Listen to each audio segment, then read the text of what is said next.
Eu não conheço nenhuma outra tão sangrenta como essa. Lá na cidade de Exu, que era uma briga de famílias, eles matavam um a um. Matavam um lá, aí para vingar a morte de um, matava o outro. Mas aqui não. Eles mataram 2 e foi lá mataram mais 22. Mataram 22 na única noite. Então você tem uma vingança aí que é uma coisa extraordinária. Não conheço nenhum outro caso na história do Brasil de uma vingança privada utilizando o poder público com tanto sucesso. O Tamanduá ficou um casarão, fez o cemitério. O povo ficou todo enterrado dentro da casa. A história do Tamanduá aconteceu por causa de uma morte de uma vaca. Você sabe a história, já? Ah, moço, ela é muito grande, olha. É umas 4 ou 5 folhas. Até que chegou no final, que Calixtim acabou, fez a guerra, acabou com o seu domingo. Em 1895. Lourenço tinha 3 filhos, Gaspar, Sérgio e Calixto. Antônio, o que fez? Morre uma vaca de domingo. Somos uma vaca de domingo. Era de Afonso, cunhado dele. Aí rodou, a vaca não apareceu. Afonso, por curiosidade, veio na fazenda, na confinança dele.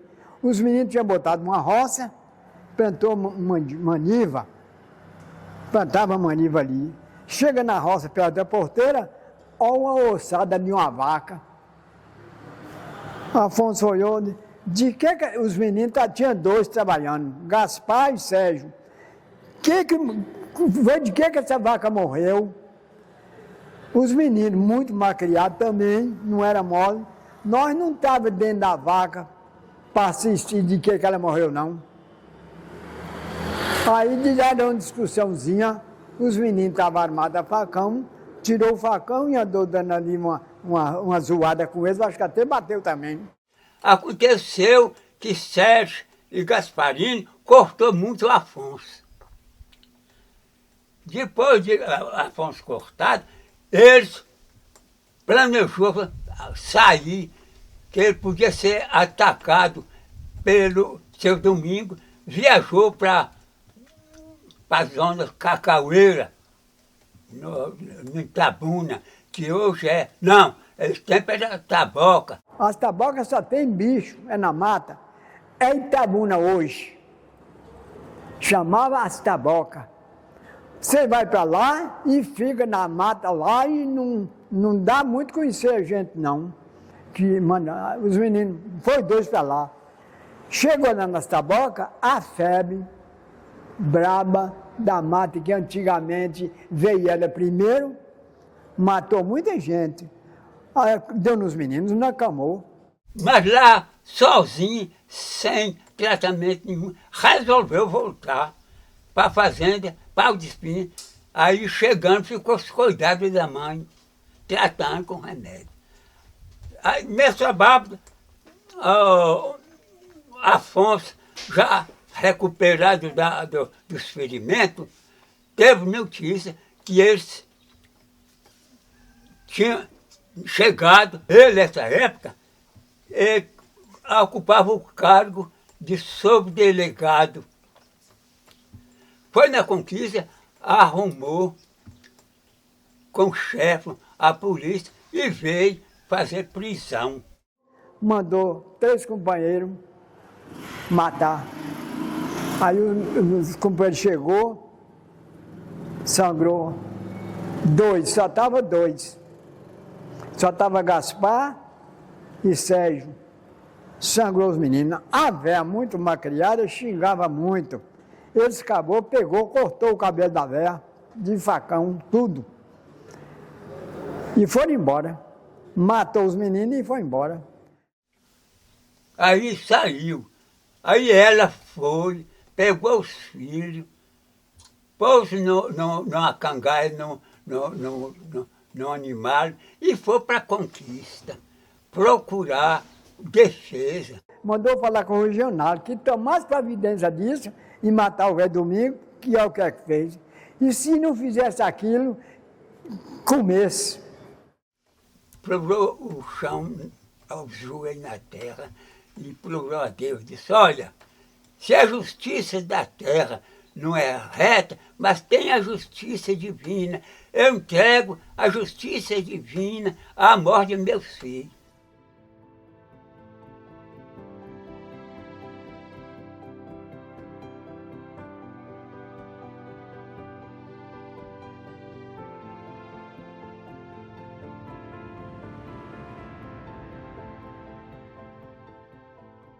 Nas narrativas, vários motivos que levaram à tragédia. Então, você vai ter ali, né, a narrativa da vaca, que foi encontrada morta, né, na terra de outro, e há ali uma troca de acusações sobre quem de fato teria matado a vaca. Você vai ter, né, a narrativa do poço, que vai ser uma disputa em torno de um poço d'água. Você vai ter, inclusive, a narrativa de uma cerca, que vão dizer que a cerca de um estava roubando mais a terra do outro, e eles vão entrar em conflito. Mas eu acredito que é muito importante a gente frisar o seguinte, independente dessas narrativas, elas serão apenas uma ponta do iceberg dessa relação de conflito, né? Talvez seja ali o ato culminante da relação de conflito.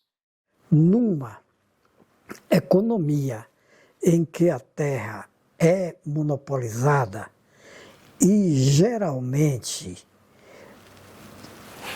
oriunda de conquistas e não de um modo moderno de aquisição, como a compra e venda, esses conflitos se estabelecem mais facilmente. Ocorre que, em determinado momento, em 1893, por uma questão de briga, o genro de Napoleão Ferraz provocou os filhos de Lourença. Esse genro de Domingos Ferraz, Afonso Lopes Motinho, saiu ferido. Volta para a conquista, obtém um mandado de prisão e se dirige com soldados, com pessoas da Polícia Civil, vamos usar essa expressão, até a fazenda Pau de Espinho.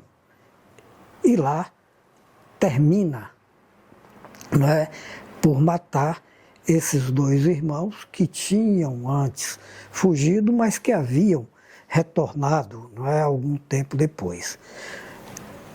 Mata esses dois irmãos. Lourença traz os cadáveres para a cidade de Conquista, como se chamava a Vitória da Conquista ao tempo, coloca à porta do cemitério e se dirige até a casa do prefeito. Ela então avisou que, como eles haviam matado os seus filhos, que deviam enterrá-los, ou se não quisessem enterrá-los, que os comessem, não é? Esse fato, preservado muito na memória, um dos fatos mais lembrados em Conquista, em Belo Campo, em Cândido Sales, em toda a região, bem demonstra, não é, o nível de ódio em que aquela disputa surgida em torno de limites de terra havia chegado. Bom, aí o Calistim, filho, irmão dos dois vítimas, planejou vingança, veio com a mãe de acordo, Aí planejou, ele foi para Lavra Diamantina. Morava um homem, chefe de bandido, chamava Doca Medrado Landucha. Era o homem mais forte que tinha no estado da Bahia. Muito jagunço. E pediu vingança. Essa história que ele contou foi o de um jagunço que estava lá. Contou para meu pai. Lá arrumou com o coronel Doca Medrado 8 ou 9 anos jagunço. Voltou. Chegando, Major Martim, primo da Lourença, deu mais 10, de maneira que fez um grupo de 70 homens. Doca marcou e mandou um ofício para o velho Domingo, que preparasse com 8 dias, ia chegar um bocado de gato para temar os ratos dele. Aí, um amigo dele falou, olha, você convém ouvir o conselho. O plano de Calistim é brabo. Aí, o dia do casamento de uma filha, ele foi, retirou a mulher, mas os filhos, para dentro das mangas. Na saída, o Calistim com o batalhão cercou a casa do Tamanduá. Quando chegou esse mundo de gente que o velho Domingo viu, os camaradas de Domingo assombrou. Chega uma mulher com uma trouxa de roupa. Fala, vai lá naquela casa, fala que retira os homens, as mulheres e as crianças de dentro, que nós vamos derrubar a casa, em riba dos outros. Aí, o seu Domingo arrumou os jagunços dele, mais gente, e aí agora foi o fogo. Foi um tiroteio cerrado 3 dias. E botava fogo numa parede, quando batia uma peça daquela na parede, o reboque dentro caía tudo, mas a parede não caía não. E fez essa tiroteio até Turvano. Quando estava Turvano, o monumento acabou e a casa não caiu e não matou ninguém. Mas aconteceu que seu Domingo estava com menos condições, Calistim estava com mais, porque ele estava solto. Aí ele conheceu que ele ia ser vencido. Levantou uma bandeira branca, escrevida, e botou pedindo paz, que não venceu. O velho Domingo deu. Entrou dentro, sangrou, tinha 24. Deixou Joaquim do Estreito, porque rolou no sangue. E por nada, porque falou que eles não matar, deixou ele, que foi quem contou para meu pai. Aí rejeitou, matou 22 pessoas. Tamanduá. Ficou Afonso sozinho. Quando Afonso ficou dentro de um quarto. Aí quando Calistim entrou, disse, só estava faltando você, para eu completar a vingança. Aí ele foi e disse assim, olha, bala não me mata. Eu já levei vários tiros, as balas caem no chão, rolando. Agora eu vou ensinar o fim da minha vida. Você coloca meu pescoço, nenhum pilão e corta com a foice. E assim foi feito.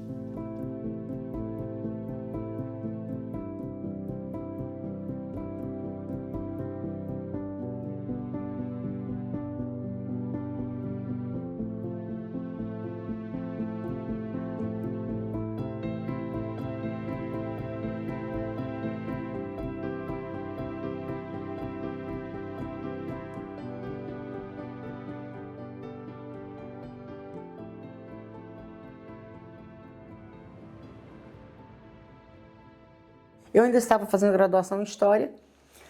E aí, quando no final da graduação, eu resolvi continuar os estudos e comecei a fazer um projeto de pesquisa para estudar o poder local, estudar a cidade de Vitória da Conquista, o processo de formação e tudo mais. Aí eu falei assim, mas para só ficar estudando instituições, quem manda, quem não manda, eu precisava de uma coisa assim que envolvesse paixões, que me encantasse, que me fizesse pensar assim, além das fontes, assim, além do dado empírico, assim, algo que emocionasse. E também minha paixão pelo cinema, eu queria uma coisa meio assim, meio cinematográfica também, uma coisa assim, mais lúdica também, uma coisa que eu pudesse aliar ficção e história, pensando assim. E aí, nas conversas com o Mozart, eu pensei, olha, acho que dá para eu fazer essa história que para mim era uma história meio que cinematográfica, né? Essa tragédia onde duas famílias num processo de vingança, se matam durante mais de uma década, ficam matando entre si, aliás, durante umas 2 ou 3 décadas, por conta de uma querela pessoal. Eu achei o processo, né? O processo crime com 1.153 páginas. Naquela época o processo ainda estava em segredo de justiça, eu consegui uma autorização via o FMG para consultar o processo e transcrevi o processo à mão. Então, o que deu, de fato, a origem da vingança foi o que eu vi na documentação, que, de fato, os irmãos Sérgio e Gasparino tinham cometido algumas irregularidades na vila. Feito isso, o subdelegado Afonso Lopes Moitinho tentou prendê-los, não conseguiu prendê-los, eles se recusaram à prisão. Então, Afonso Lopes Moitinho juntou uma força policial, cercou a casa e matou os dois. Em troca de tiro, os dois foram mortos. E o irmão, que é Calixto de Almeida Freire, ou Calixto de Oliveira Freitas, ele assinava das 2 formas, prometeu uma vingança. Foi até a Chapada Diamantina e lá entrou em contato com jagunços vinculados ao grupo político dos Mocós, e para aqui trouxe quase que uma centena de pessoas. Para montar essa linha de mocoseiros, ele teve recursos financeiros de vários coronéis daqui, da vila toda de Belo Campo, dos arraiais todos, que eram inimigos do Coronel Domingos.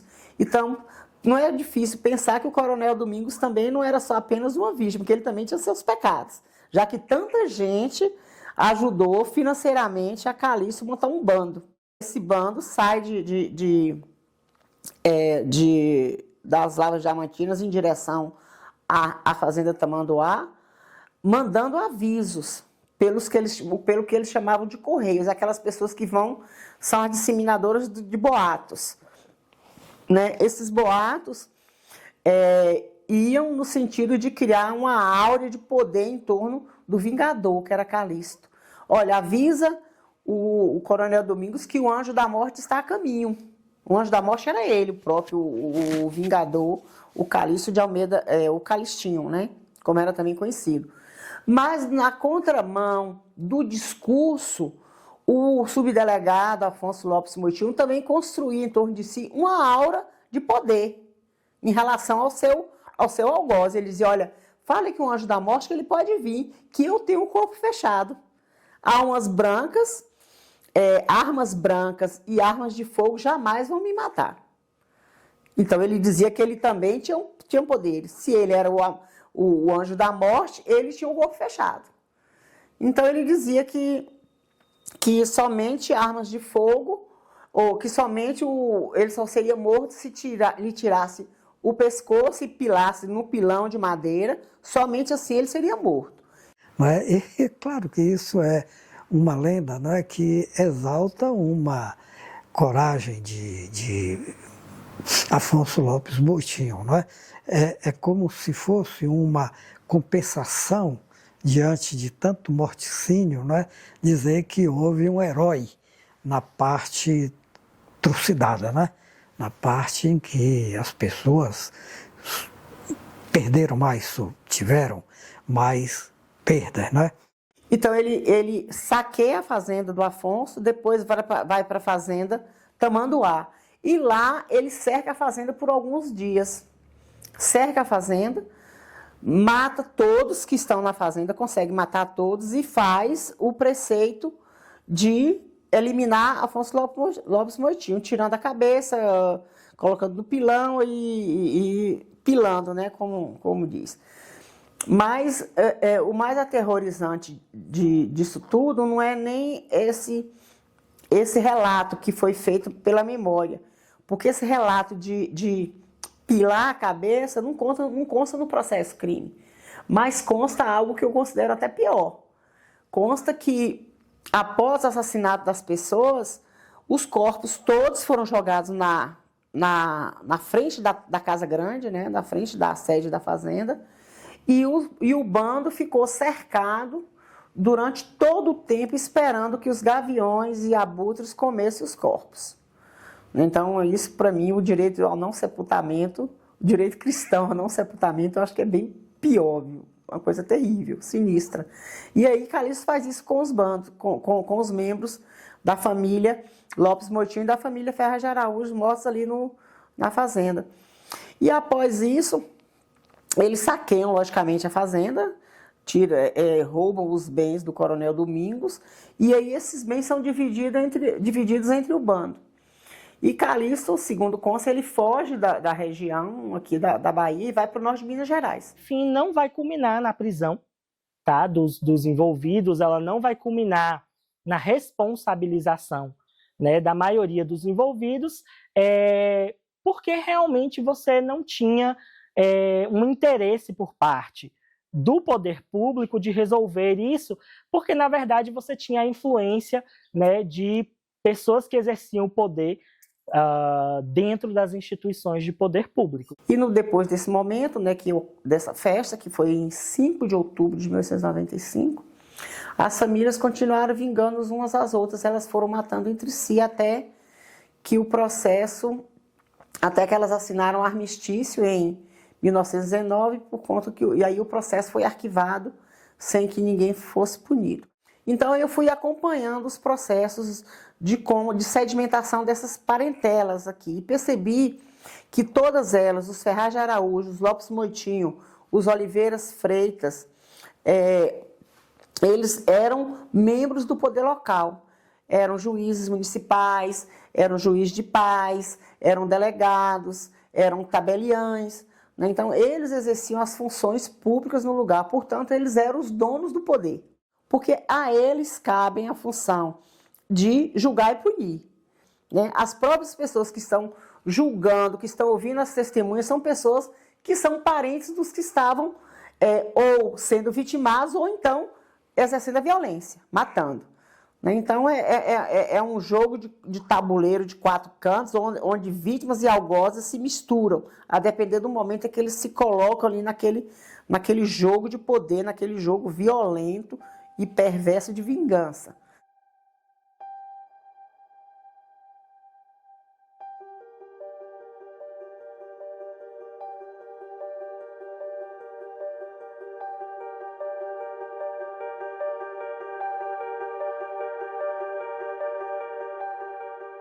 Tamanduá, ela ficou morta. Quando teve essa mortandade de gente, esse número de gente morto, fizeram assim, ó, aqueles muito prejudicados, sumiu no mundo e desapareceu.